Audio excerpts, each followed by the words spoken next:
It was a crazy ride. If you tell the truth, it will just disencourage people. I had offices in Palo Alto, in Luxembourg, in Singapore. I was sitting in a plane for 3 or 4 years. Could you fail fast? The world is built by crazy people. From farmer to a serial tech entrepreneur. Meet Marco Houwen, also called Mr. Tech, who has built 8 successful companies. And then he suddenly decided to turn his life around 180 degrees again. What is your formula of success in business? Hey, I see you're shocked. Wow. That's fine. What did he use you? Let me tell that story. Hi Marco, nice to see you here. Hey, Tatiana. Good to Hey, see you. Thorsten. Pleasure being here. So tell us please, you have built 8 successful companies. So what is your formula of success in business? The big questions as of the bat. Let me ask you back a question. What is success? Yeah, but in a normal world, people tell that success is the opposite to failure, right? So you build this company successfully, so they didn't fail. Oh, some failed. We're not talking about Okay. it. We get to that, I promise. We are talking about those who didn't Yeah. survive. So what do you think was the major formula that they survived? They thrived because we were relentless.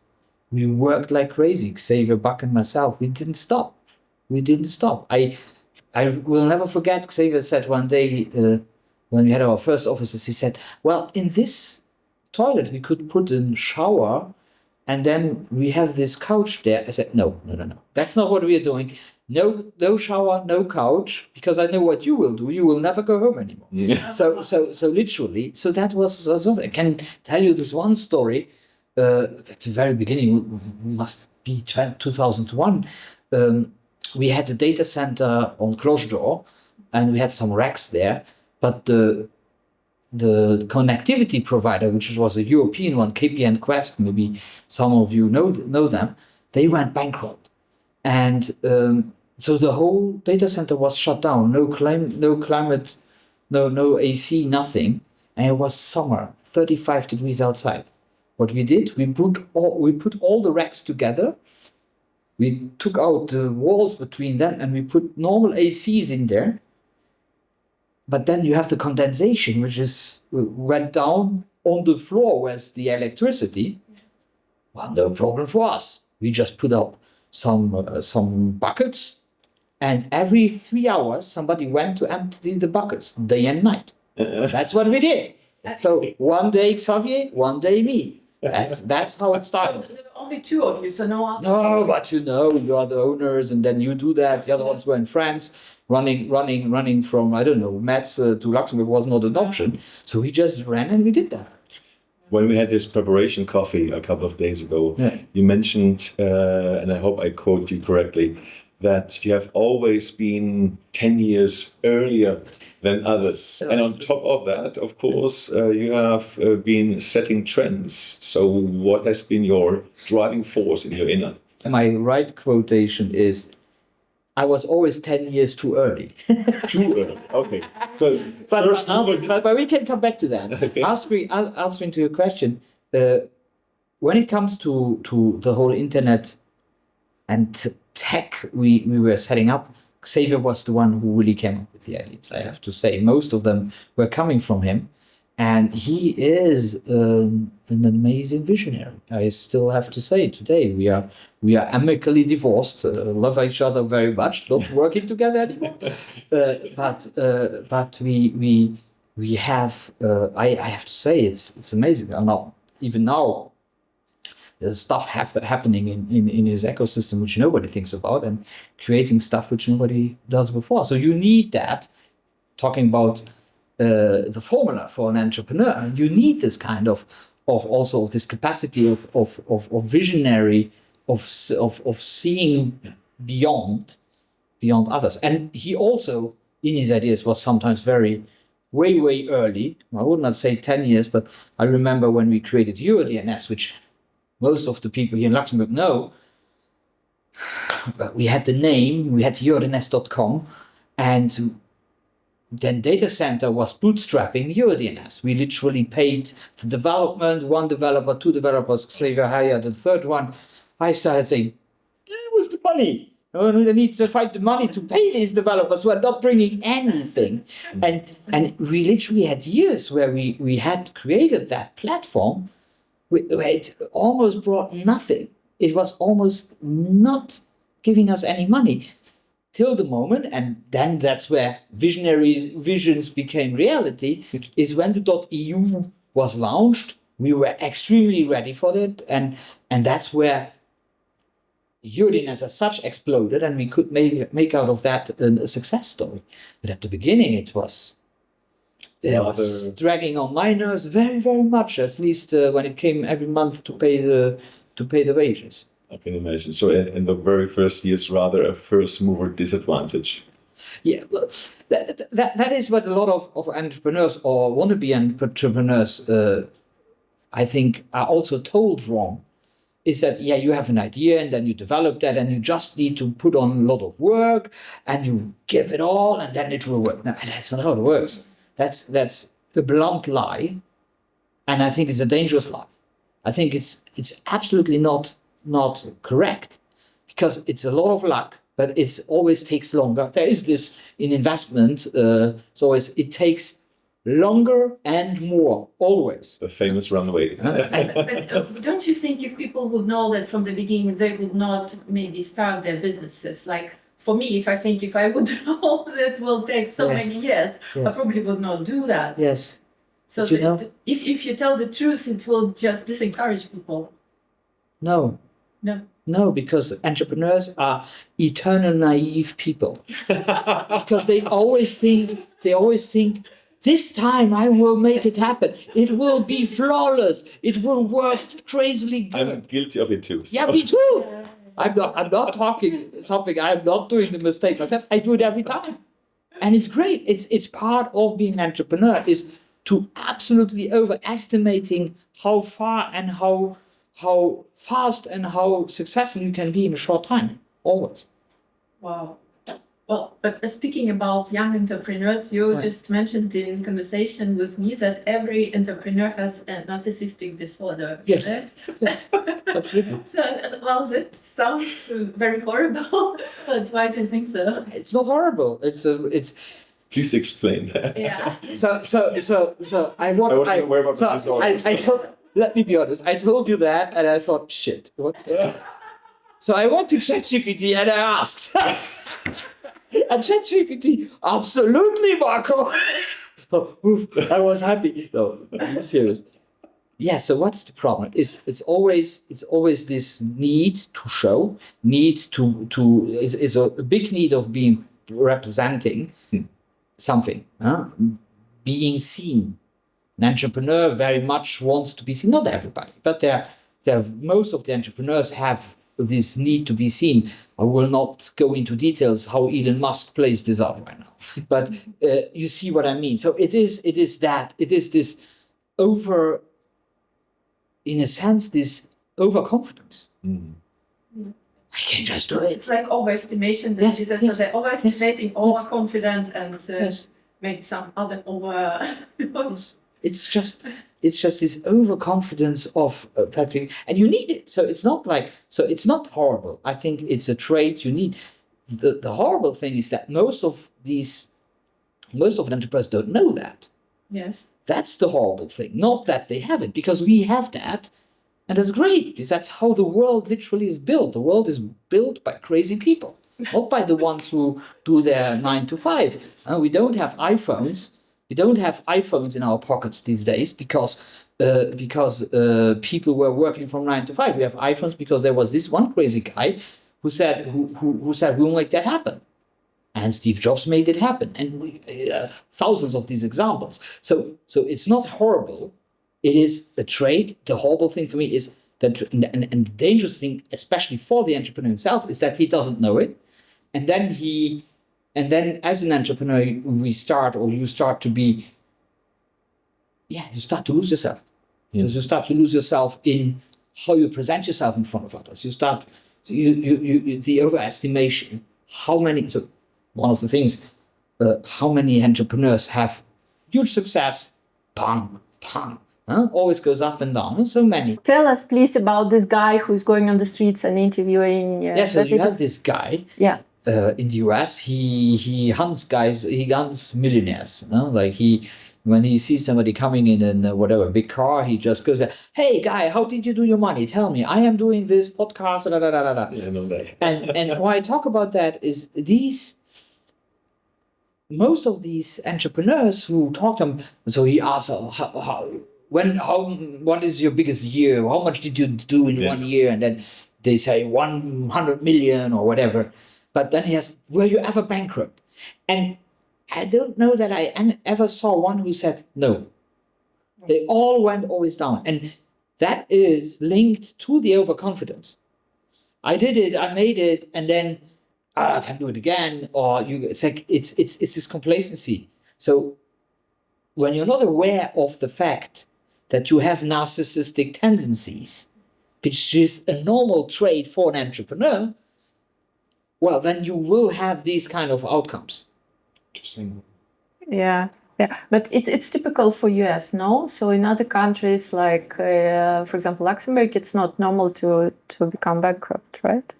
Yeah, because in Luxembourg, you can never talk about bankruptcy, because if you are once bankrupt in Luxembourg, you will never open a company anymore. So everybody finds another solution to handle the problem.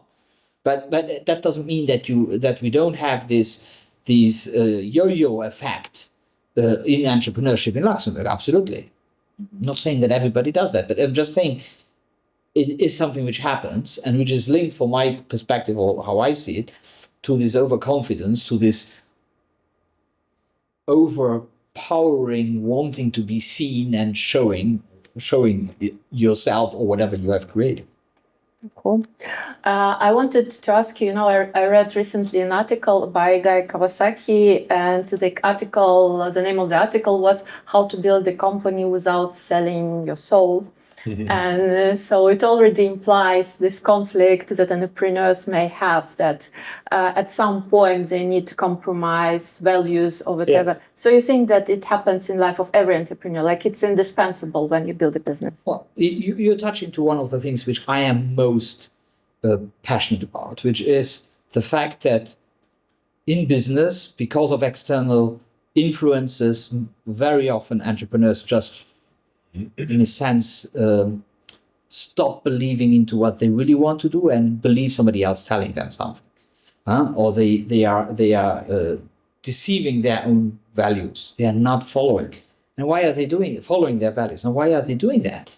It's because they never really ask themselves the values. And I go further. I say it's about values, it's about purpose, and it's about your identity. And you need to bring that together. And that is something we're not talking about much. Actually, right now I'm talking quite a lot to investors about it, to VCs, and literally I get people listening, which is interesting. After 4 or 5 years talking about this kind of things, it starts to become something people are looking at. Interesting. I mean, when we had our coffee preparation, I've shown you a picture from 2012 in my Dropbox archive, showing you 13 years ago and my 2 kids, because our kids were in the same school. 13 years. I was not even starting my first business. You have been amid of, or even at the peak, if that makes any sense. So what was kind of this trigger moment? Or was it? There is one very specific moment where it changed, but I have to now, with hindsight, I can say I knew it all the way. I knew it all the time, but I didn't want to accept it. I didn't want to listen to what I was telling or what I knew all the time. I knew that this is not my way. I knew that is not what I can do. I knew that I will not be happy ever with this. But I didn't want to see that, because I was a good entrepreneur, talking about narcissism. People needed to see me, and I needed to be on TV, and I needed to be in Luxembourger Wort, and I needed to be now in a podcast. So I didn't lost it all, but at least I'm aware of it now. But so this denial. There is a total denial, and I see that. So I coach today a lot of people. I see that all the time. I see that denial, and it's like when you went through it, like I did, it's quite easy to see, it's quite easy to spot and to call out to be honest. In the recent article I read, your interview, you mentioned that, going back to the times when you just started your career, you was working on the farm, right? So you was a farmer, and then a bit in insurance or several years. And then was this moment, 1997, then you went to Tony Robbins event that changed your life completely. Yes. So tell us in a few words, what did he do with you? So we have to go a little step before. When I walked out of the farm in a very conflictual situation with my family, like really heavy conflicts. And when I was working at the insurances, they introduced something which at that time was called transactional analysis. I never heard about that. And they introduced it to us to give us the possibility to sell more. But I was seeing that and I said, wow, there's a way to better myself. There's a way to work on myself, to communicate better. There was a whole new world opening up to me. And it was amazing. And I was always somebody who was reading a lot of books. And I bought every book I could find at that time around personal development, from Dale Carnegie to Zig Ziglar. And one day, actually, the inspector my boss in the insurance gave me the book Awaken the Giant Within from Tony Robbins. Wow. And I get that book and I read and I said, this guy he's getting it. And I was blown away. And then he came to Brussels. So I found out he comes to Brussels. I had literally no money. But I still found a way to be there, and I went there. And I will never forget, I went there. So now, for those who know, or you can go on Netflix, watch the movie I'm Not Your Guru. It's the way there you see how that happens at Tony Robbins events. So it's like, at that time, it was only 2,000 people in the room, and they were dancing and clapping, and I was hearing that. I went in, I saw them, and I was turning around on my way out. Then somebody from staff pulled me up and he said, hey, I see you're shocked. Wow. That's fine. You have till tonight to listen and you get your money back. So I invite you to go in and you just give it a chance. This man literally saved my life. Wow. And what happened It's so cool. is I went in, and I always say it like that. I went in like a young man blaming the world for everything that happened to him. I went out that 4 days. Let's kick butt. Not saying the other word. It was amazing, and I literally, and to say it from a distance. Before I went in, I was living in the past, and I went in. I started to live in the future. And when I started my transformation as of 2017, I started to live in the moment. So these are the 3 big evolutions in my life. But I needed to go through them. So I don't regret anything. But it was then. Let's create companies that. Let's do. But you said that 2017 it was again an event of Tony Robbins. It really came this moment that I couldn't bear it anymore for myself. But again, that's only me, myself, and I. So. Very difficult to explain, really, and to give that more substance. And I had this incredible urge to go back to a Tony Robbins event. And so, yes, I went back in end of April 2017, together with my wife. And it hit me like, at one moment, I have no clue when, during the summer, it hit me like, I will find a way to live from what I really, really love to do. So I had no idea what that was. If you're living for years in denial, that's not an easy thing to know. But I needed that. That is not what. And I have to say, I was already quite alienated from the group. It's long stories and so on. Because if you go to all my entrepreneurial stories, we are here for the next 5 hours. But at that moment, it was very clear for me. now I'm ready to commit to myself. Well, that's super interesting, also very original, because it's your personal story. Because I love to hear about those very turning points in life, which is always unique to the person we are about to interview. So I think Tony Robbins might have a few more guests after this podcast. Yeah. So I just wanted to say that on the record, this episode was not sponsored by Tony Robbins, unfortunately. It doesn't need us to get people, but it is. Not yet. I'm not following Tony Robbins anymore. I'm not in his ecosystem anymore, and so on. But I really owe the opening of my mind to the fact that I didn't walk out of that seminar in Brussels in 1997. Well, it served as a catalyst for you to ignite the process. 100,000%. And like it was ongoing through the books and so on. But, what is a book when you can experience something? It's like you can read about the Firewalk. You can read about that there are crazy people in this world who are working over absolute hot coals, like burning coals, 5 meters, 6 meters long. You can talk about that. You can read about that. And so many people I met say, oh yeah, that's amazing, but they never go. But when you have done that Firewalk, guys, that is the most powerful metaphor you can find for me, because I never thought it was possible. I never thought that would... Me? No, I cannot do that. And I did it. And these metaphors stay with you. So you can call it crazy. You can call it whatever you want. It is amazing. Let's call it crazy. Salesforce. Benioff. One of the... He did everything and followed Tony for years and years and years and still does it today. Oprah Winfrey. Walk the coals. These metaphors, it doesn't have to be that.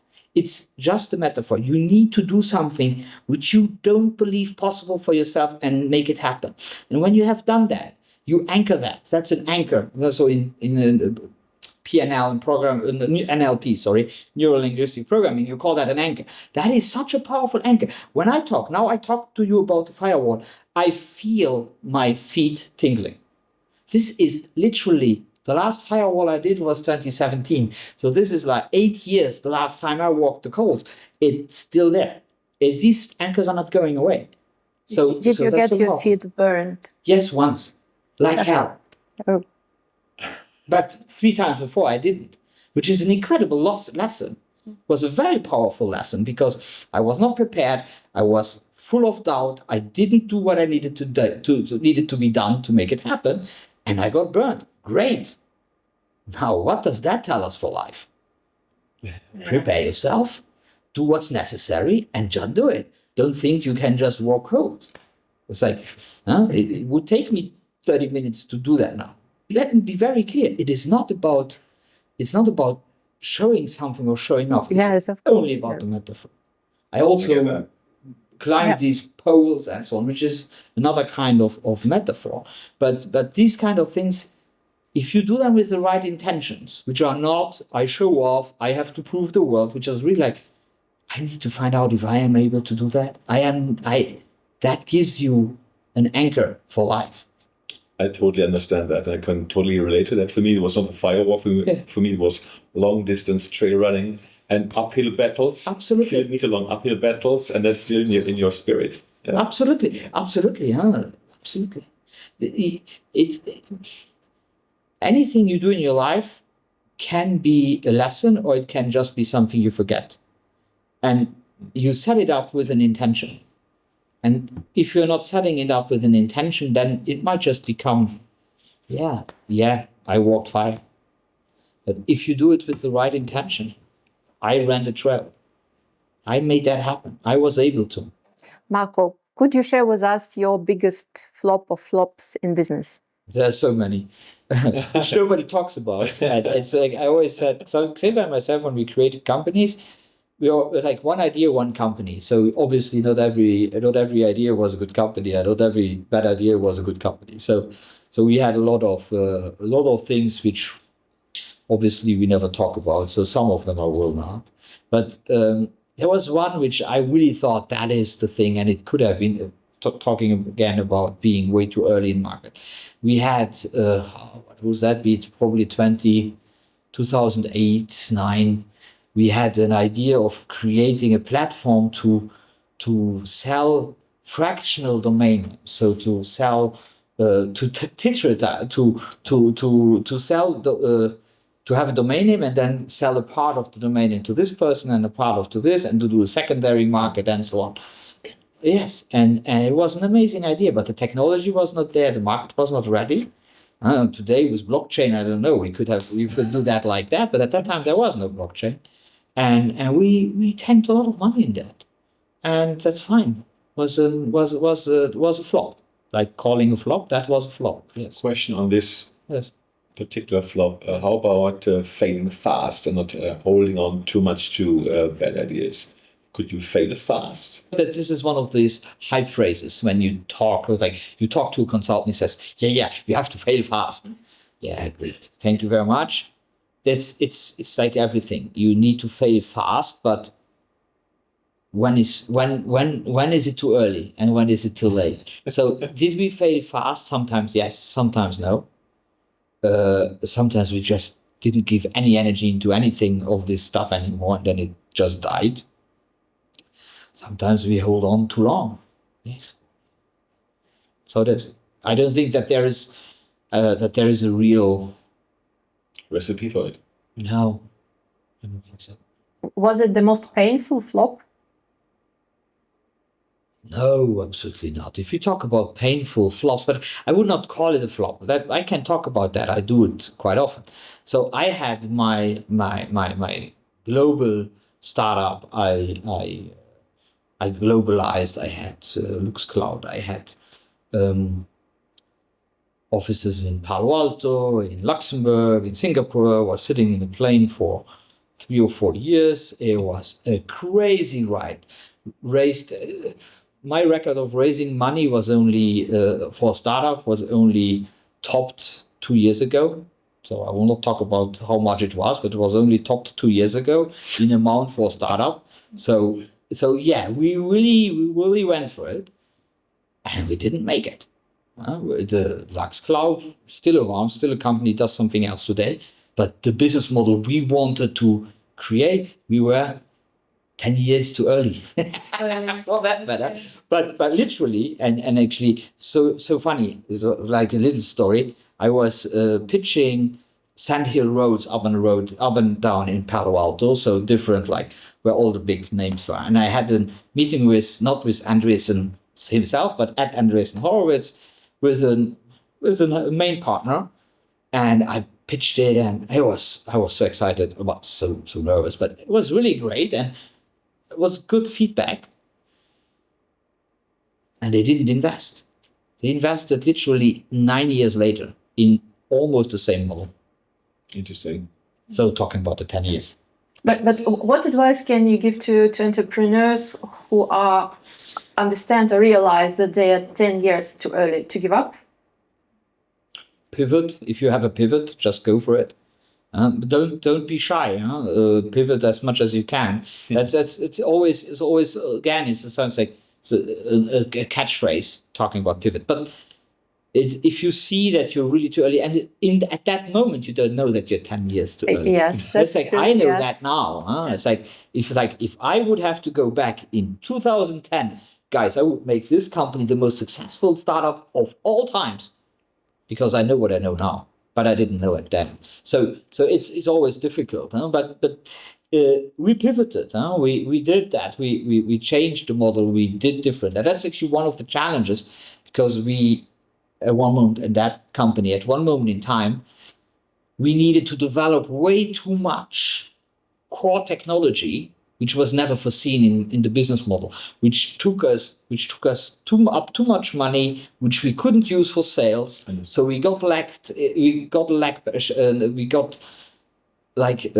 too late into sales, because we needed that money, because the technology we were promised by some of our partners were actually fake or not at the level we thought they told us. So we had to develop it ourselves, which we did. We had the best development team in this environment the world had seen. Literally, I hired it's the best team ever.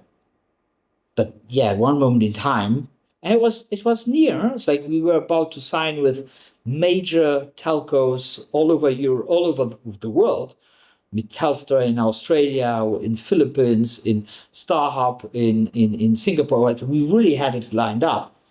Yeah, well, you know, one moment in time it breaks. Huh? Cash is king. Yeah, absolutely. So also the beauty of all those stories, because many people just see the glory, but not the messy side of entrepreneurship. Yeah, I can tell. Could you sleep in that time? I am gifted with a very, very good sleep, so thank you very much. That's something. But I had times where I slept bad. But even if you close the eyes and think you sleep in these moments, no, that takes everything from you. It takes everything from you. Heavily, always jet lagged, always like it was a wild time. I can imagine. Maybe not. But what are the major takeaways from your life as a successful entrepreneur? I think for me, the major one is stay true to yourself. Mm-hmm. And it's something I failed very often. And maybe that's what drove me really into doing the change I did in my life. Because it is just crucial that you are true to your values, to what you stand for. I never really believed in myself, but everybody thought I did. It's crazy. I have that sort of like, let me tell that story. My COO, at that time, my COO, still a very good friend of mine. He always called me everywhere, Marco, our fearless leader. And I always thought, if you would know how much fear I have. But I couldn't talk about it. So I was not honest with myself, and I was not honest with others, which is difficult if you're in that such an environment. You're just like, this pressure. So you need to set it up as off the bat. And that's why I love to work with startups, even so in my business, while it's not the ones who can best pay what I do, but working with startups and giving them the love to be authentic themselves and understand that is crucial, not only for themselves, but for the evolution of their company, is so important. Because you're not doing that, you might just come into such a situation. And I can tell you a lot of entrepreneurs in Luxembourg who went through that and other places. Well, I have a rough imagination about it, but also at the same time, this situation is very lonesome at the top, that you have no real people to talk to. That is, and actually, I do masterminds with entrepreneurs. And it's just, and sometimes I give them some of my crazy ideas, but it's just so that they have somebody to speak to. It is the loneliest place. You know, I flew the world. I did crazy stuff, but you cannot talk to your team all the time. You have nobody you can really tell what's going on. You have some people you segregate, like this guy is this at home, talking about at home. You tell your wife twice, 2 or 3 times how it is. And then she says, can you tell me something else when you come home in the evening? Which is normal. Yeah. Because how can somebody handle that pressure? So you just stop talking about it. And it is eating you up. And every entrepreneur who is honest will tell you the same. And not everybody will say, but I tell you. But what is the way out of that? Is going to mastermind groups, to what would you say? It's getting aware of it. Already stopping the denial and getting aware of that fact, and then looking for solutions. Take a coach, do masterminds. I think masterminds for that specific challenge is the best, because you just talk among each other. and you just share. And I love it, especially when they are from totally different angles, industries, and so on, even sizes. Like I work with one mastermind group where literally one sends satellites in space and the other one sells wine. And they both learn from each other. They learn, and it's beautiful because they have this openness. So what is missing there is if you are in that situation and you are starting to close up more and more. You close up, and that's just destroys the soul. To come back to Mr. Kawasaki. Yes. But tell us 3 main lessons you learned in your life. 3 main lessons. Can be more. Or less. Or less. As you wish. If I would go back, I would find ways to believe in myself earlier. That's very easy to say. But yeah, believe in yourself. And honestly believe in yourself. The phrase fake it till you make it sometimes is right, and I can't say when. But in entrepreneurship and in confidence, it's eating your soul. So be aware not having a soul eater at the table every day. Trust yourself. It's different. Confidence is great, but trust that it works out. Trust that you can. And that's something I worked on a long time. And it only started really to work when I started to trust something bigger than myself. So that is really where I started to access another layer of trust. I said, okay, everything's fine. I'm protected. We can go there. It's a very specific, very, very important lesson for me. You said you will tell us when it's okay to fake it till you make it. So there are cases when it's okay. If you want to live a happy life, you need to be happy. And you cannot always think happy. Because we are not wired like that. So doing that. So you fake it. Can make you happy. It's physiological, actually. It's like Tony Robbins always said, and actually I invite everybody who listens to this now. If you are really in a bad mood, you really think badly, like you really you're ruminating, and you do that, and you saw me my head went down. When we do that, we look down, our eyes go down, and our head goes down. It's physiological. And I invite you to look up and think the same thoughts. You will not be able to do it. So please, everybody, try it out. It will not be possible. So you have that possibility. So there are physiological triggers which allow you to change the way you think. And being happy, a smile, is doing exactly that. So smile, even if it's not what you want to be. And don't smile and think you're an asshole. That doesn't work. Smile and think, I want to smile. Amazing. I don't have any questions. So I'm perfectly fine. Amazing talk. Yeah, thank you so much. Thank you. If you like our conversation, please subscribe. We have more interesting things for you in stock. Promise.